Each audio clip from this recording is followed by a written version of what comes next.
Hey everybody, it's Rue. Just a quick note before we start today's show. I had a little bit of background noise going on. You may notice the parrot chirping in from time to time. My apologies. And then we had a weird interference issue at one point during the show with Bluetooth feedback, but it gets figured out pretty quickly. Anyway, I wanted to mention it. You know how I am about audio quality. My apologies. It won't happen again. Enjoy the show.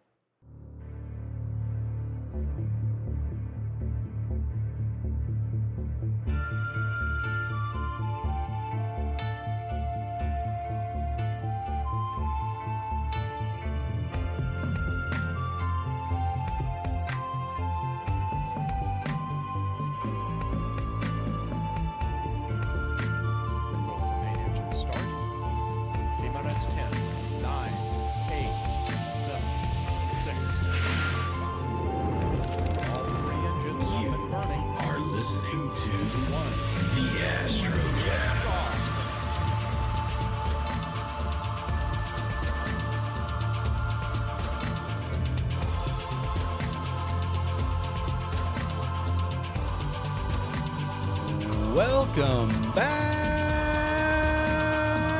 to the Astrocast. I'm your host, Rue. Today is Wednesday, March 19th, 2025. The moon is starting to go away. We had the Lunar Eclipse last week, and that was really incredible. I hope you guys got to witness it. I know I definitely enjoyed seeing it myself, and it wasn't the first time that I had seen a total lunar eclipse / blood moon, and hopefully it won't be the last time, but it was very, very awesome to witness nonetheless. Thank you for joining us this week. I know it's been about, I think, 10 days since we last talked. I know we dropped the 50th episode on a Saturday, and to all the fanfare it received. I kid, of course. It was just pretty much a regular episode, but I think it was a good episode nonetheless. And we got to do a deep dive into the ZWO.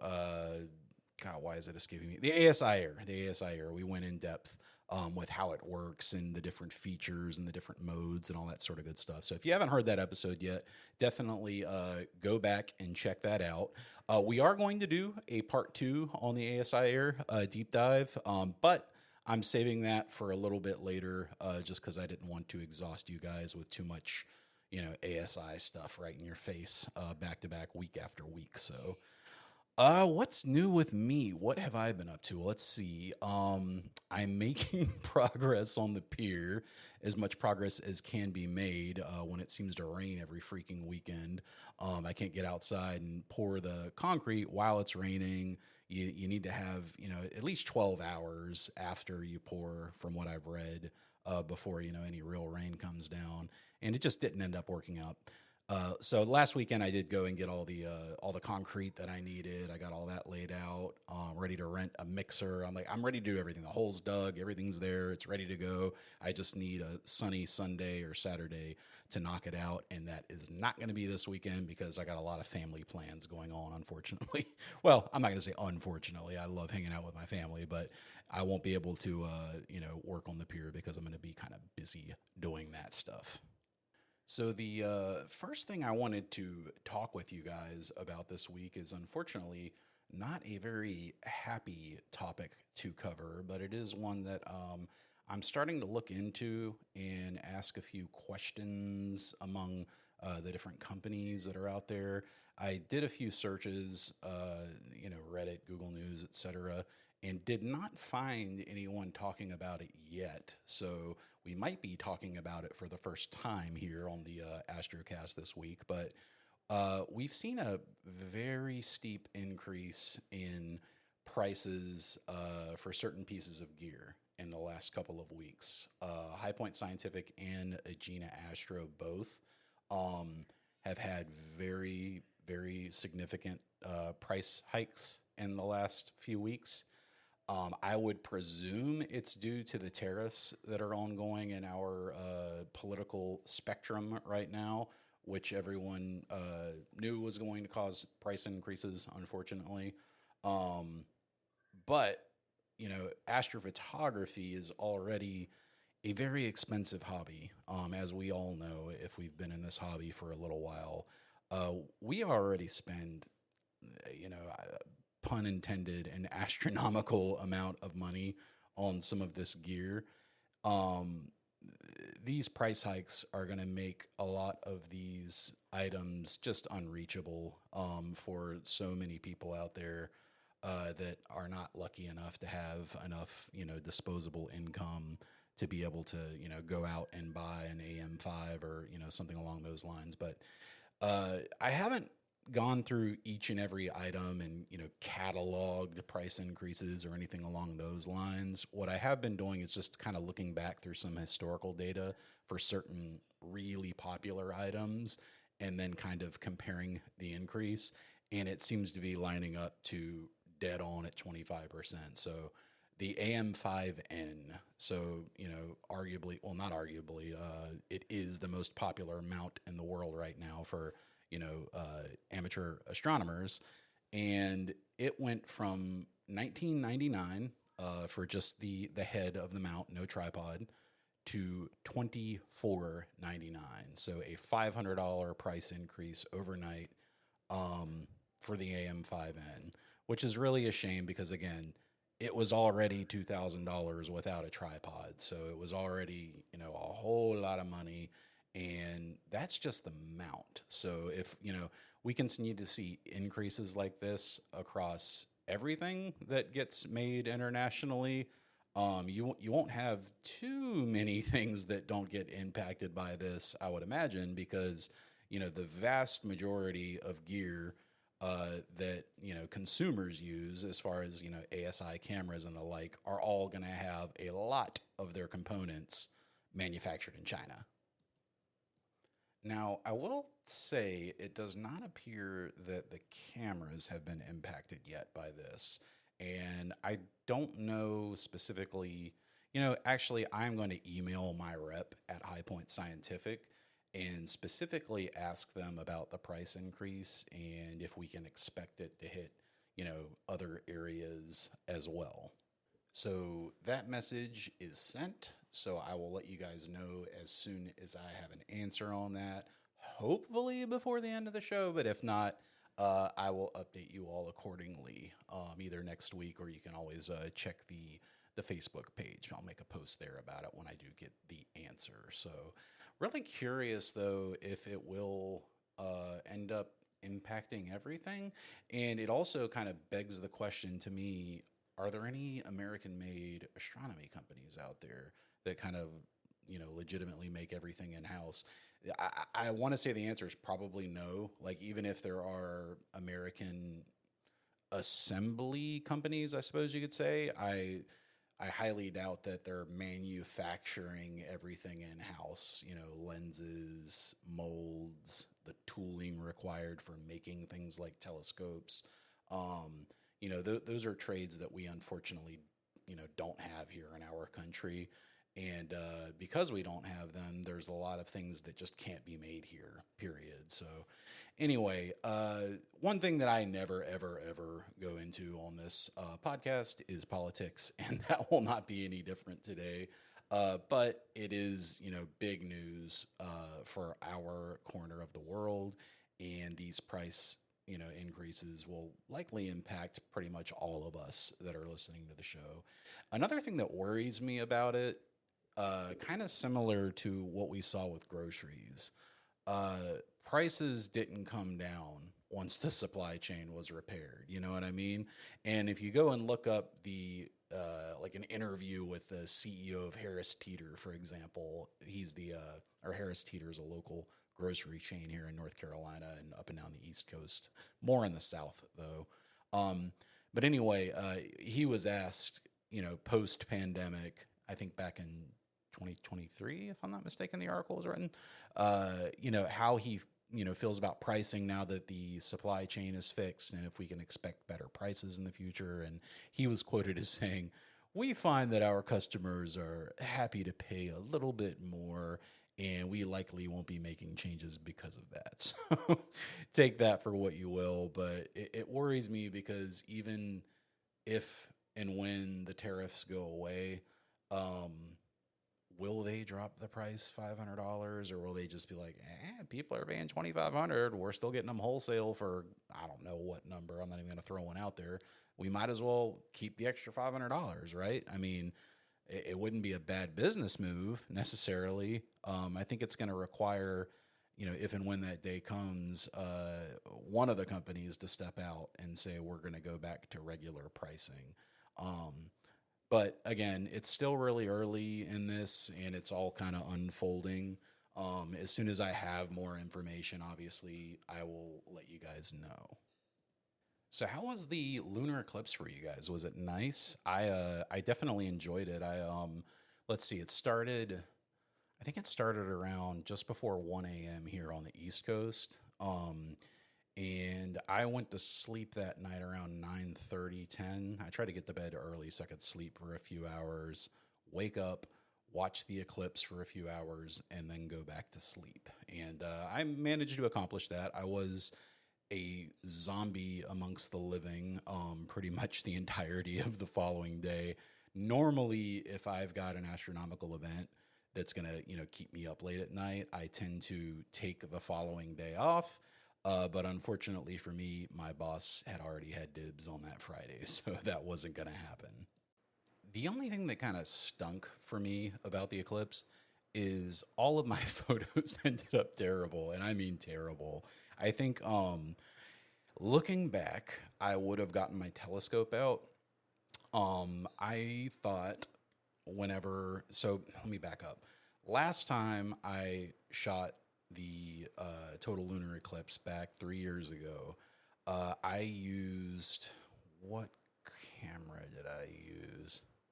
I want to say I used my 800 millimeter Canon lens, which, if you're a hardcore listener of the show, you may know that I already traded that lens in. I no longer own it.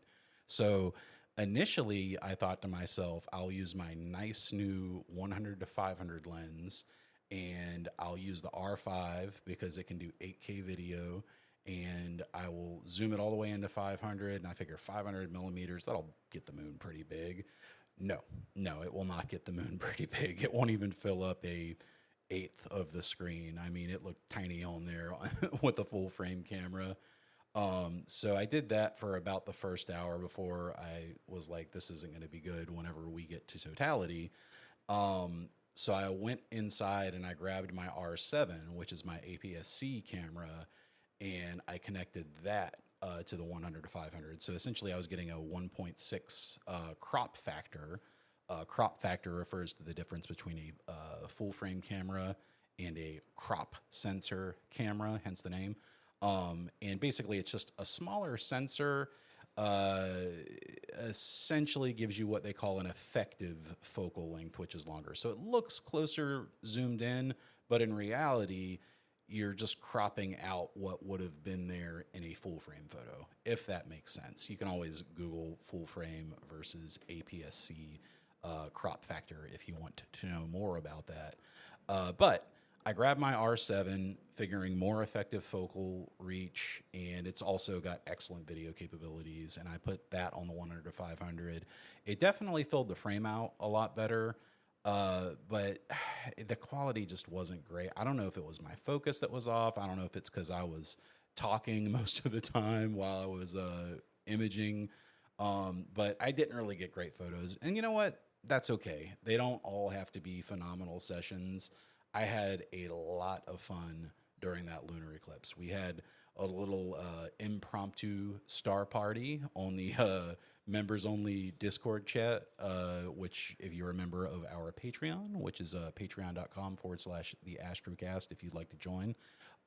Anyway, some of the members were also up, obviously, watching the lunar eclipse, and we hopped into voice chat, and we were talking about the eclipse and imaging conditions and what we were doing and what kind of cameras we were using, etc. So that was awesome. I really, really enjoyed getting to talk with some of you guys. I think we're definitely going to do more of the digital star parties, if you will, in the future. I personally really enjoyed that format. Just getting into a voice only chat with a bunch of other people that are all doing astrophotography at the same time. I mean, it's kind of awesome. And anytime you have a question about something, you instantly have, multiple people there to help you. So it's definitely something we're going to try to expand upon a little bit more. I'm still working towards the in-person goal for the first Astrocast, meetup, if you will, but star party for all intents and purposes. And when I've got more information there, I will obviously let you guys know. The other thing that I wanted to mention that I talked about on last week's show, I believe I talked about this, was the fact that one of our fans had mentioned that he was wanting to purchase a new camera, but he also wanted to support the show, but High Point didn't have it. Anyway, after speaking with him, he's also a member of the Patreon. I realized, like, oh man, that's terrible. I don't want anyone to ever be like, oh gosh, I don't want to buy my new gear because I want to support the show. But, if you're a big fan, it means a lot to you to be able to do that. And that means a lot to me. So that being said, I am reaching out to all the other companies, the main ones, the Agena Astro is going to be first. I'm going to try with B&H Photo, First Light Optics, all those type of companies that sell the majority of the astronomy gear, and get those, affiliate links set up. So if you guys, need to shop somewhere else, you have the ability to do that. So I have already got in touch with Agena, and I'm working with them. So as soon as those links are available, obviously I will let you guys know about them. I also apologize if you're hearing my parrot on this episode. He's pretty vocal tonight. He's whistling up a storm. And talking occasionally. I think most of it's getting gated out, but you never really know until you go into post. So, fingers crossed that the bird's not too distracting. We shall see. So yeah, guys, as soon as I have those links available, I will obviously share them with you. And I greatly appreciate all the support that you guys show the show.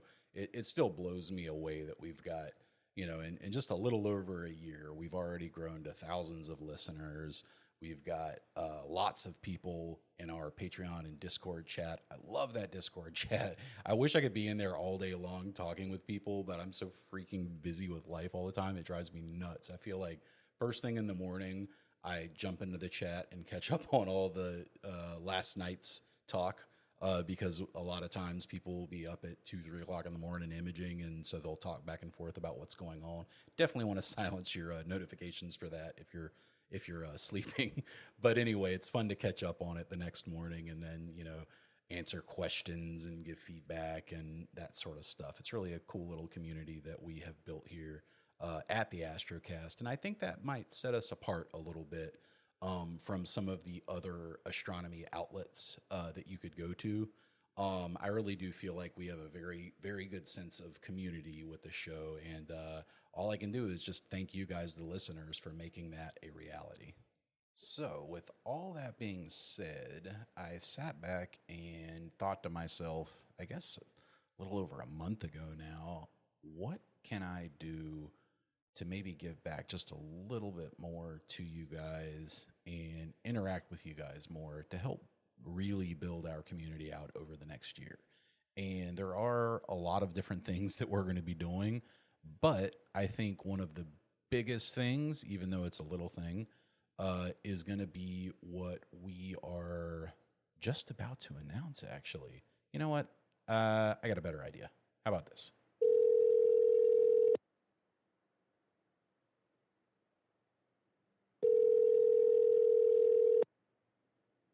Hey, thanks for calling the Astrocast. This is Rue. Leave me a message with your comment or question, and I'll do my best to answer it on the air.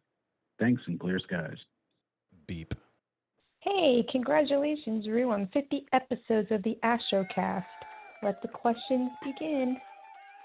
Thank you very much to my absolutely beautiful and amazing wife, Jessica, for leaving that first message on the official call-in line for the Astrocast. So this is going to be a phone number that's going to be available toll-free to any of you guys, any listener of the show that has a comment, a question, a show idea, you just want to ask me about something, here's the number to call. So it's going to be 866 4 Ask Roo, ROO. So again, that's 866 427 5766 or 866 4 Ask Roo if it's easier to remember. I had to go with a vanity number because, you know, there's not too many times in your life when you get to pick out a toll-free number to have, you know, fans of your podcast call into and leave messages. So I had to go with a good one. So I think I'm pretty happy with 4 Ask Roo.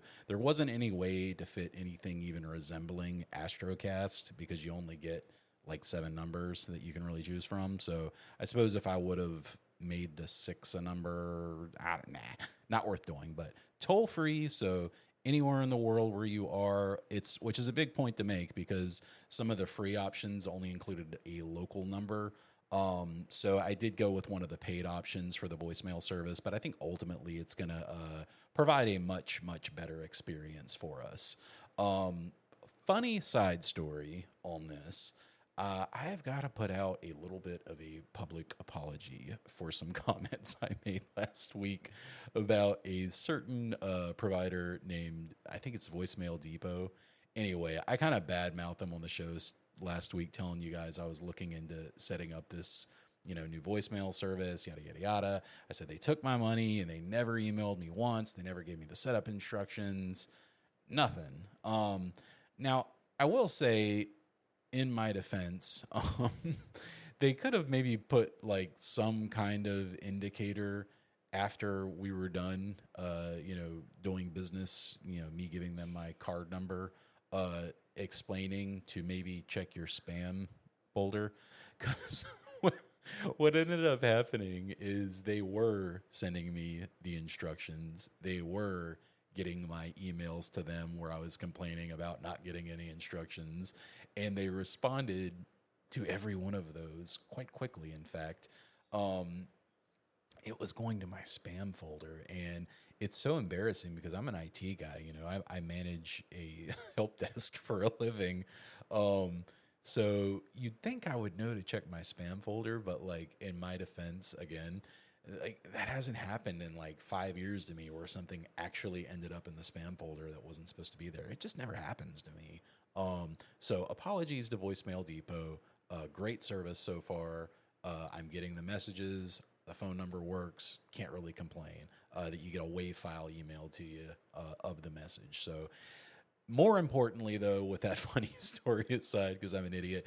By the way, the ending, to give you closure, they ended up texting me because I had provided my phone number during the sign-up process. And they said, "Hey, Chris, we've been trying to reach you. Check your spam." Which I did. But big thanks to those guys. Awesome service. Working very well. I still can't believe I did that. If my coworkers found out about it, oh man, I'd never live it down. But yeah, that's a pretty big deal for our little show here. So definitely give us a call.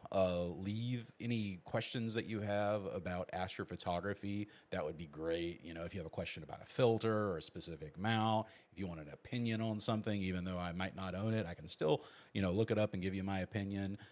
Anything like that. I figure it'll lead to some really great show topics.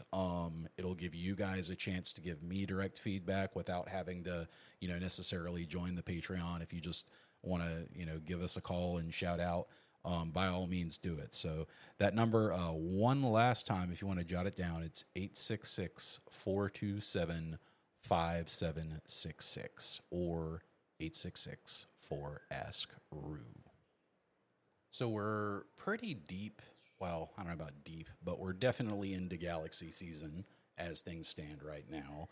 And one of our newer members by the name of Ben had pointed out that he wasn't really enjoying imaging galaxies with a wide field telescope during this time of the year, and asked about what sort of nebulas are out and available this time of year. So I told him, you know, sadly, we do call it galaxy season for a reason, because really with the Milky Way galactic core being on the complete antithesis of where we are in the sky, opposite side rather, uh, we're not going to see a whole lot of nebula, because when you look out into space and not into our own galaxy, we know that it's predominantly galaxies out there. Now, that being said, I did suggest to him to not sleep on the wide field galaxy shot, because while wide field galaxy shots might not appear that impressive after, you know, a single 3 minute subframe comes down, if you're willing to take your time and really put some hours into something like Markarian's chain, for example, you might be really surprised with the results. So last winter, or spring, I should say, in the galaxy season, I actually decided I wanted to do an ultra wide field of the Markarian's chain region. So I got out my Rokinon 135, which is you know, a very wide field lens that we generally think of as using for, you know, big nebula, and that's pretty much it. But the scale ended up working out really, really well for capturing the maximum number of galaxies in one image. And honestly, I would highly recommend that very same shot to anyone who is a little bit bored during galaxy season and feels like there's not a whole lot to do. Particularly if you have like a good light pollution filter like I did. I used my L Pro, which is really good for imaging galaxies and nebula for that matter. But I slapped that L Pro on, and you know, I made a video of it on TikTok, and most of my astronomy videos don't do very good on TikTok. I put up some stupid videos that have gotten 500,000 views, and then when I put up something that I actually kind of work on, it'll end up with 10,000 views. That always confuses me. But nonetheless, the TikTok video is actually pretty cool. People think they know how big space is, but I don't think they really do. This is a photo I took Saturday night of Markarian's chain. It's a famous chain of galaxies in the Leo constellation. If you were to hold your thumbnail up at arm's length, this entire photo would take up about that much space in the night sky.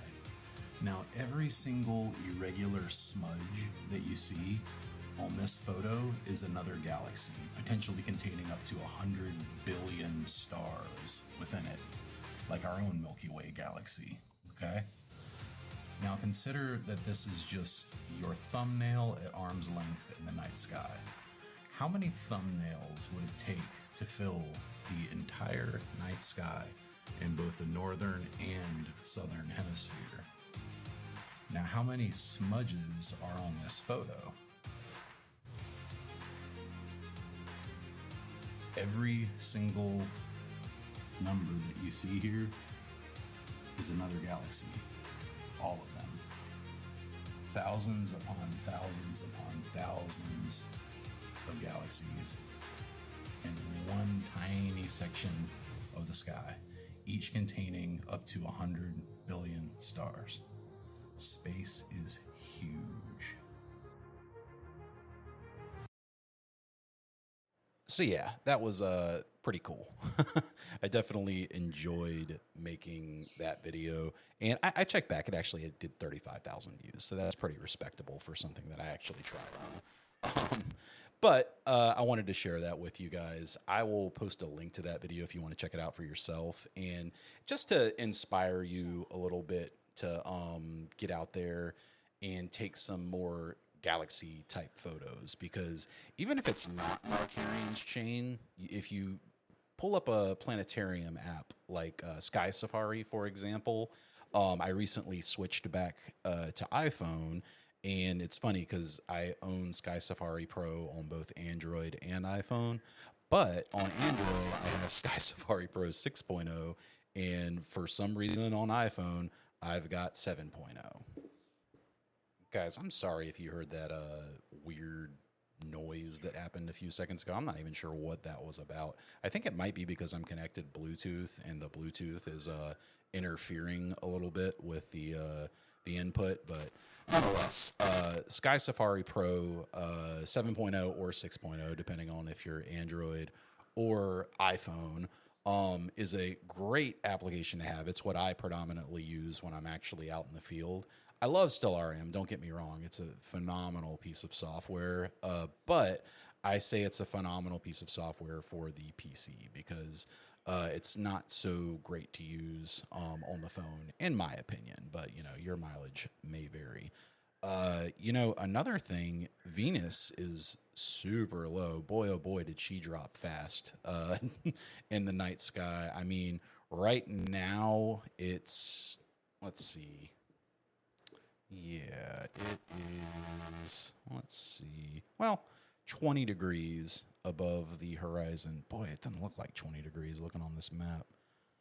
All right, I take it back. It's 5 degrees, and it's not even dark yet.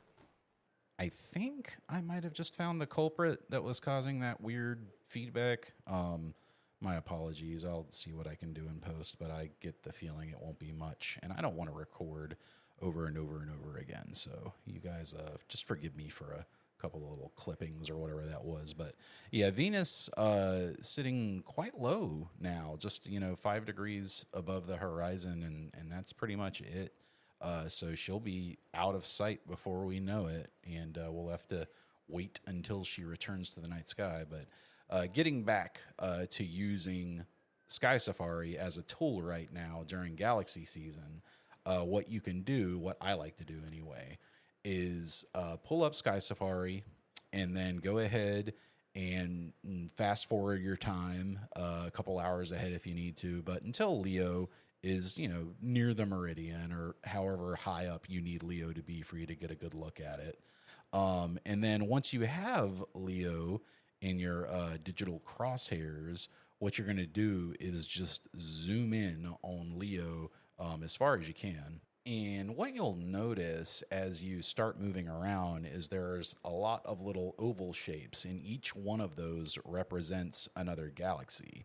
And if you're on if you're in the northern hemisphere, the right-hand side, so due east of Regulus, going down the belly, if you will, of Leo. So if you take the two bright stars in Leo, Denebula and Regulus, so directly below them sits a huge number of galaxies, and you'll be able to see some really famous groupings like M84, I believe, is part of the Eyes constellation. It looks like a face kind of in that group.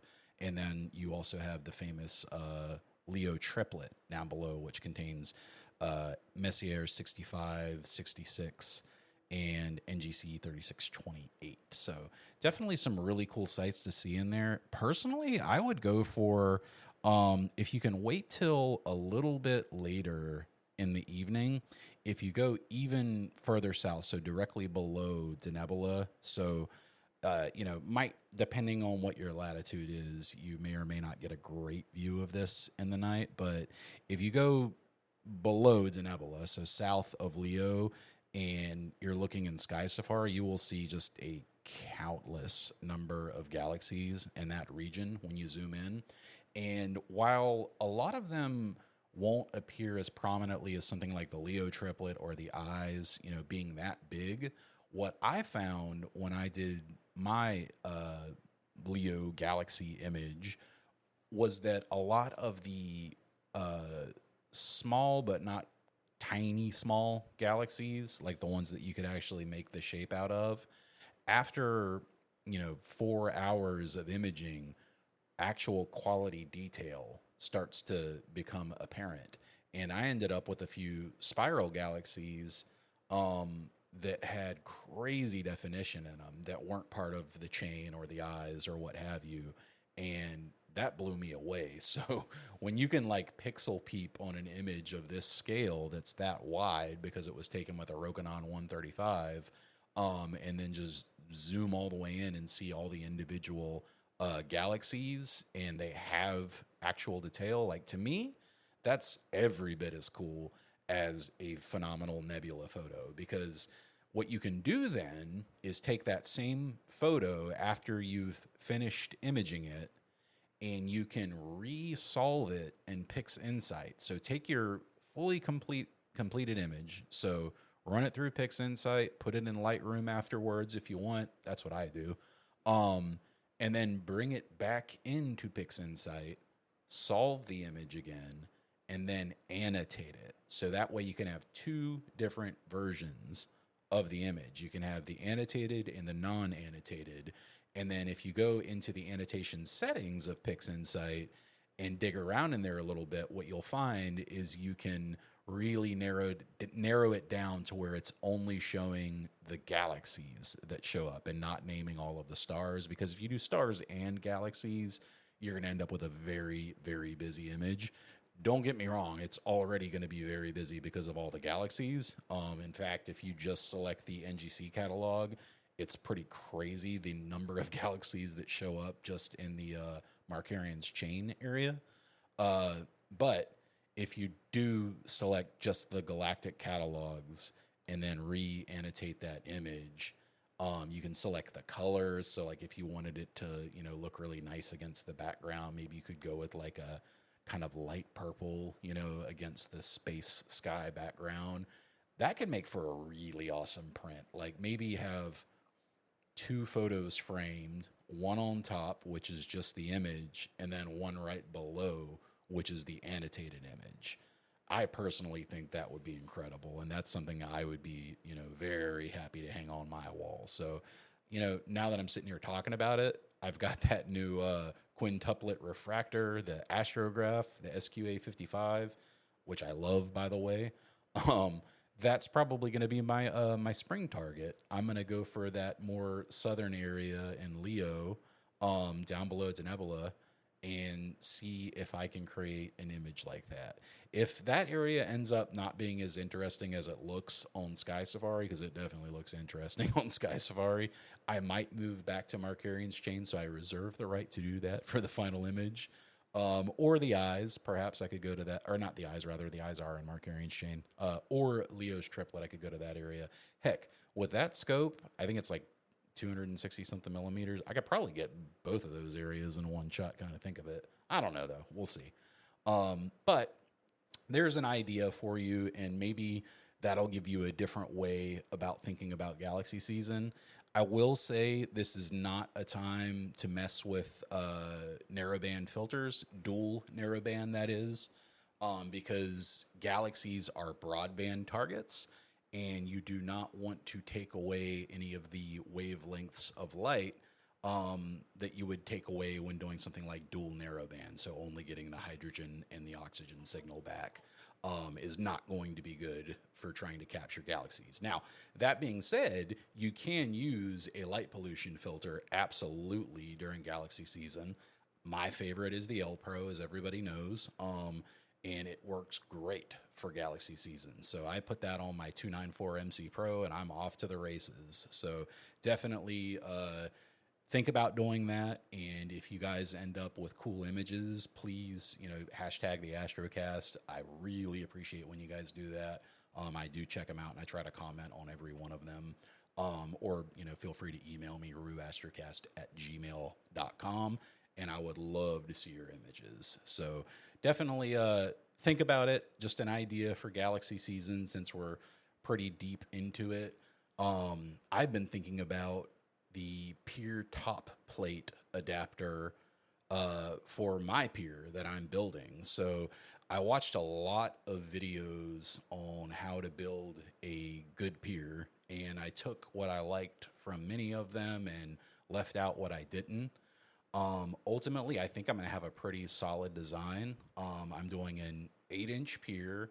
It's going to be sunk 18 inches into the ground, so that way we're, well below the frost line here in North Carolina, which I think is only like 7 inches, if I'm not mistaken, maybe 8. But being below the frost line is very important. You want to make sure that your concrete and some of your rebar is down below. If you ever need to know what your frost line is, or depth, I think they call it the frost line, You can just Google it, look up your state or latitude, and then search for frost line. So anyway, that prevents shiftage in your pier. But the part that I was concerned about mostly, like, pouring concrete and all that, not that difficult. I got the 8-inch tube. Part of it's going to go in the ground. I'm going to build a form around it to hold the tube upright while we fill it. I'm renting a concrete mixer. I will tell you, renting a concrete mixer for a day is an absolute no-brainer for pouring a pier. I would say unless you're doing like a really thin 4-inch pier and you're only going to have to mix up 2 bags, which I don't know why you would do that. Go big or go home, right? It's $47 to rent one for a day here from Home Depot. Like, that's it. So I can go pick that up with my truck and have it done in a day. And that's going to save so much back pain and manual labor. I was thinking about, like, I'm going to use my drill and I'll attach something to it with a paddle, and that's how I can mix up the concrete. And then I was like, man, I got to use a 5-gallon bucket for that. And then I started thinking, how many 5-gallon buckets is it going to take to fill up an 8-inch pier? That's going to take a long time. So, I went and looked at concrete mixers for rent, and they are very inexpensive. So definitely look into one of those if you're also building a pier. But the part that concerned me, and that I couldn't find a whole lot of info on, despite searching and looking everywhere for it, was specific details on how people are actually attaching their mount to the pier. So think about like the 4 bolts that come out of the concrete, and then, the steel plates that generally attach to those 4 bolts, and then the actual equatorial mount sitting on top of one of those steel plates. So there's a couple ways you can do this from what I've seen. I've seen a lot of people just go out and buy a pier extender, like you can buy for the CEM26 my mount for my Optron. For a little over $100, you can buy a 5 to 8-inch pier extension,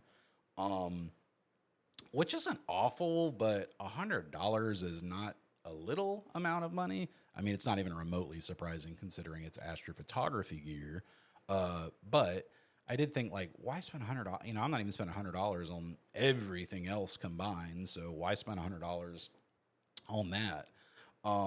So what I'm doing instead is I got 4 6-inch steel plates on Amazon that have pre-drilled 5/8 hole. Sorry, I keep tapping the mic. My apologies. I'm talking with my hands again. Anyway, they've got 4 pre-drilled 5/8 of an inch holes in the corners. And I then went and bought, initially, I couldn't find 5/8 like lag bolts or carriage bolts, the really long ones that you want to use for something like this.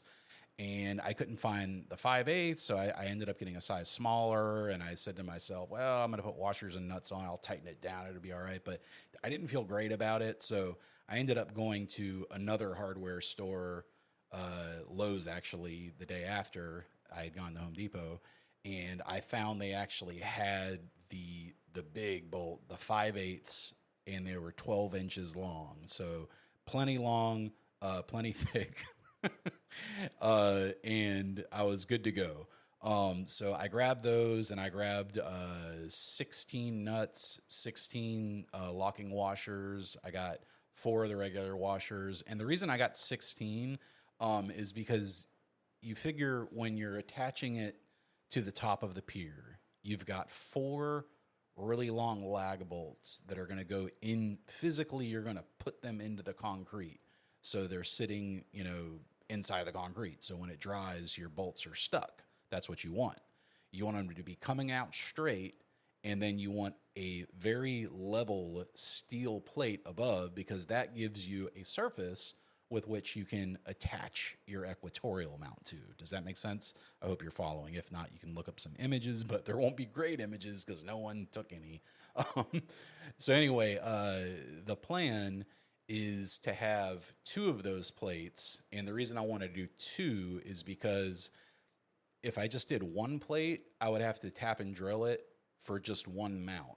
But if I do 2 plates, I can swap out that top 6-inch plate for one that has a different hole pattern in it. And the reason that I want to be able to do that is because I was thinking about it, and while I've been using the GTI mount, Star Adventure GTI, inexpensive, lightweight, great little mount, but very portable mount. I was using that outside where I'm going to be, building the observatory. And I might occasionally want to do that, but if I'm going to have an observatory at home, I might as well put the best mount that I have on it, right? And that happens to be the CEM26 right now. So, with that being said, the patterns for mounting a CEM26 and a Star Adventure GTI are not the same. The Star Adventure only needs a 7/16 nut to screw right into the bottom of it, and then you're good to go. Or bolt, rather, a 7/16 bolt. Whereas the CEM26, you've got a azimuth pin and another, I think, a 3/8 bolt in the middle. But anyway, it's got a different connection pattern, and I figured I could have the holes drilled, one for the GTI and one for the CEM26. And when I pull that second plate off, I can, pop the other one back on. And then since I have 16 nuts, I can adjust the bottom 4 that are holding it up from below individually to level it out perfectly with both of them. Another little tip I'll give you that didn't occur to me until I was in the store actually looking at these bolts. I don't know why this just occurred to me, but it did. If you can't find a 12-inch lag bolt that is threaded all the way to the bottom, and you usually won't, because what you'll find, what I found, is all of the long ones are smooth, most of the way back to the back of the nut itself. But you want to have it threaded, obviously, near the top, because that's where the plate's going to ultimately go, and you want to be able to screw the nuts in. Anyway, the solution that I found to that was you don't really care about the top of the bolt in this case. You don't need to crank it down or anything.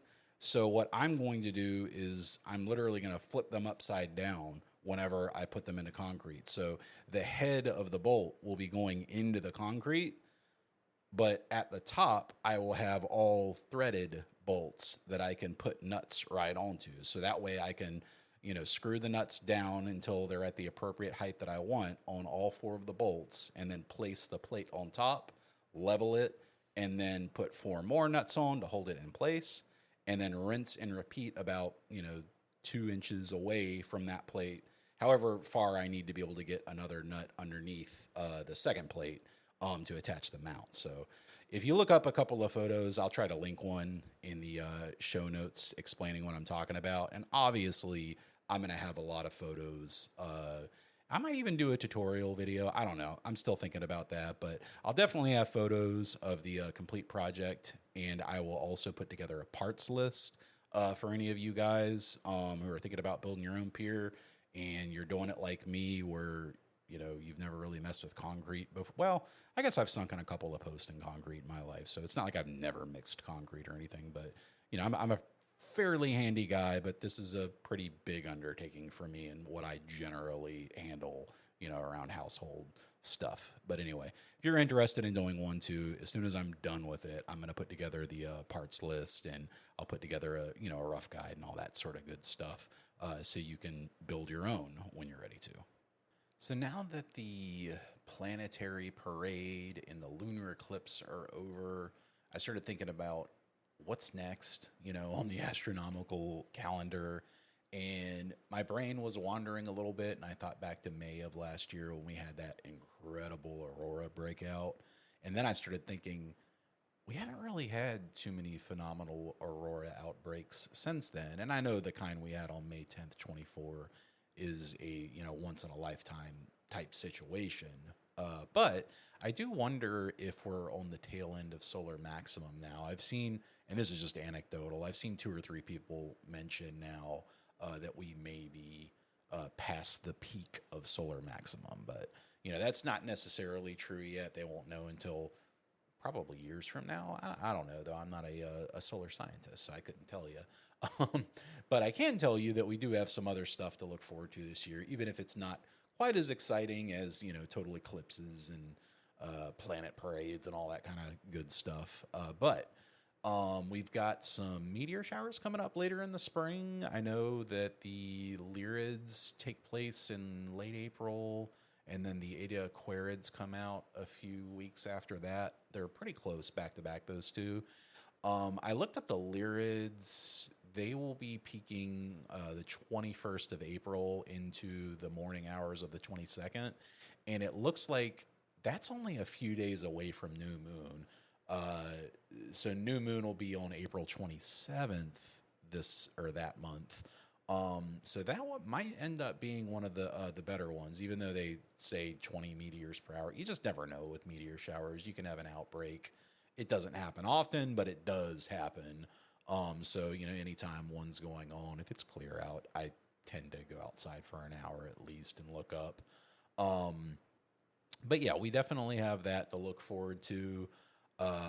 In August, once Venus starts coming back in the night sky, we'll be able to see a conjunction of Jupiter and Venus, which should be really cool. I said in the night sky, but it'll be just before dawn whenever Venus and Jupiter are out in August. But it will be a really cool conjunction. It's going to be less than 1 degree apart from each other.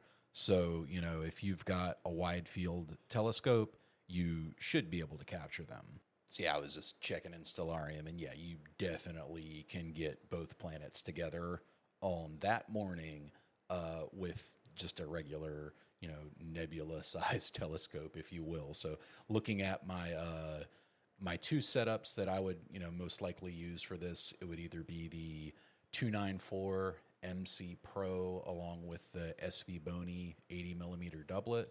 That's 446 millimeters of focal length on a micro four thirds camera. And that equates to about a 2.3 by 1.4 degree field of view. And they frame up beautifully that way. You can see the moons of Jupiter and everything, and you can put one in each corner. If I go with the ASCAR, obviously you get a wider field of view. Let me see here. With the ASCAR, we get 4.9 by 2.5 degrees of the night sky. And it's, I would say, about 100% crop difference if you were to zoom in with the 80 millimeter, which makes sense considering it's, I think, around 250 millimeters of focal length. Whereas the 80 doublet's 446. So, anything in that nebula and wider range is going to be awesome for this conjunction. And, Jupiter and Venus, definitely two of the prettier planets out there, in my opinion. And Venus will be slightly phased at this point. It'll be a waxing gibbous Venus at that time. So, if you've got really good optics, you might be able to capture a little bit of that. So definitely, something to plan for and plan, ahead for. The good thing about planetary stuff is, well, don't get me wrong, seeing conditions definitely matter. They matter a great deal with planetary, but, with light pollution, you can still see planets. They're plenty bright. So that was kind of cool about the lunar eclipse. I noticed it was 1 o'clock in the morning for an astronomical event, and I was not driving to the middle of nowhere in the middle of the night. So big shout out to the moon for making that happen.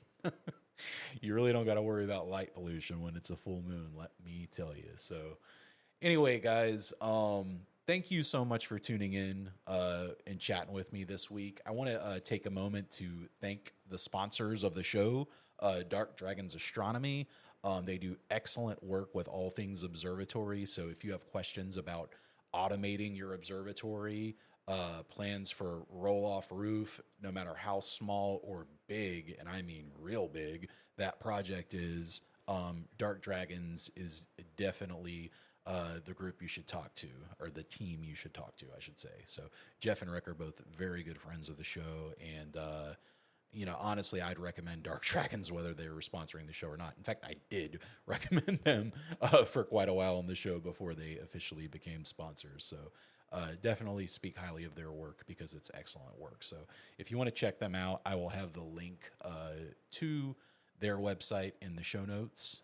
If you want to support the show in any other way, you can, of course, join our Patreon for $1 or $5 or more per month, whatever you can give or want to give, at patreon.com/the Astrocast. That is huge for me. It goes a long way towards paying some of the bills for the show, and it just really motivates me to keep it going. That'll also get you access to the members only Discord, where we're always having an ongoing conversation about astronomy, and we do our impromptu star parties. If you want to get in on some of those, that would be a great way to do it as well. So thank you guys so much for tuning in this week for a recommendation. I've got a good one for you this week, and it's funny. I make these recommendations, and I feel like a lot of times a lot of you guys will already know this stuff, but it's a good way to connect nonetheless. So I'm a big fan of Danny McBride.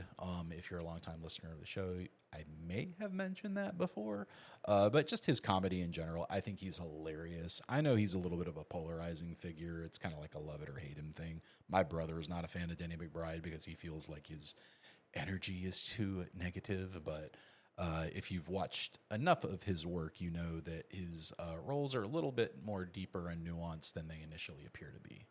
But that being said, they recently started up the last season of The Righteous Gemstones, which is a awesome series that he stars in, along with a really great cast of characters, including John Goodman, who plays the father of a very, very wealthy evangelical TV family, Christian church family group.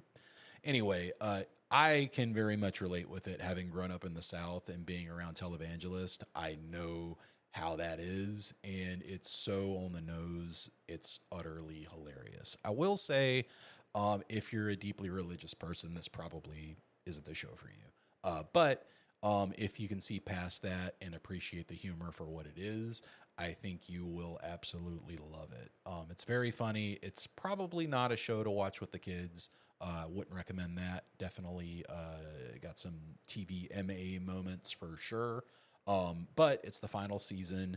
It's really, really good. So if you haven't seen it yet, you got 3 seasons to catch up on.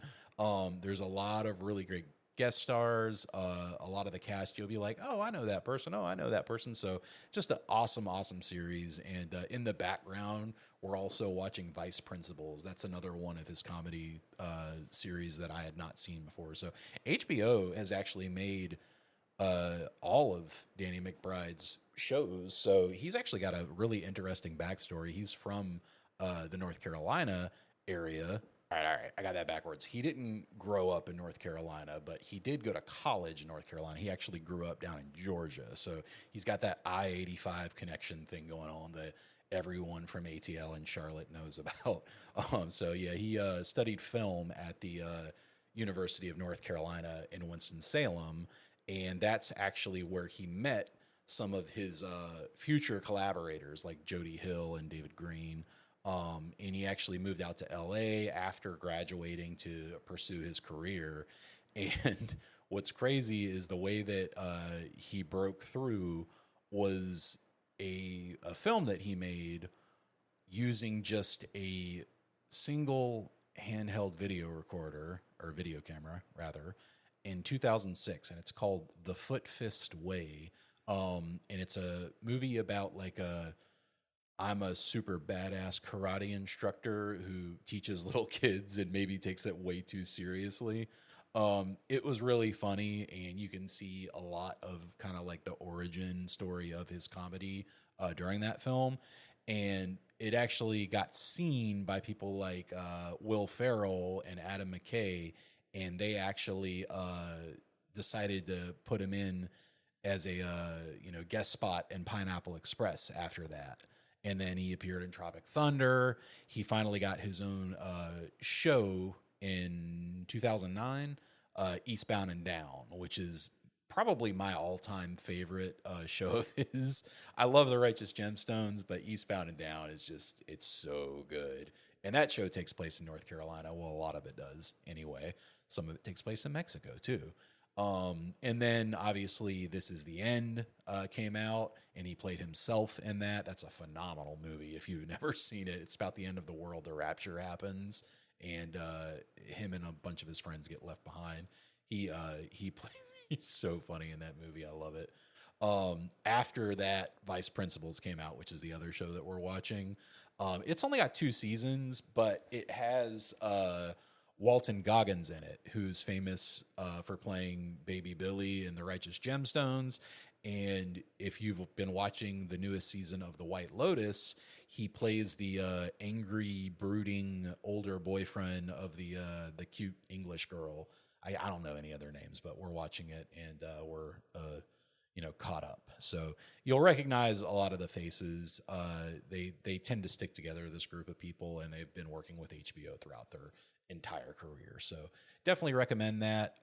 Anything Danny McBride, honestly, I'm going to recommend just because I think he's hilarious. But the current cultural lexicon demands that you catch up on The Righteous Gemstones. So definitely give that a look.